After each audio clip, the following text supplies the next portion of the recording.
आज वंचित बहुजन आघाडी अकोला जिल्ह्याच्या वतीनं व जिल्हा परिषदेच्या सर्व पदाधिकाऱ्यांच्या वतीनं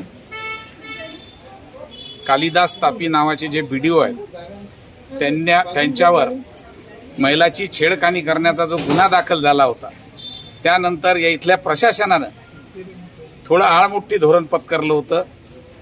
त्या विरोधात आज पक्षानं एका महिलेला न्याय द्यायचं काम केलं। सोबतच आज प्रशासनानं कालिदास तापी नावाचे जे बीडीओ आहेत त्यांना एकतर्फी कार्यमुक्त करण्याचा निर्णय घेतलेला आहे, प्रस्ताव शासनाकडे पाठवलेला आहे। आज आम्हाला एकच गोष्ट वाटतंय की त्या एका महिलेला आम्ही पक्षाच्या वतीनं न्याय दिला।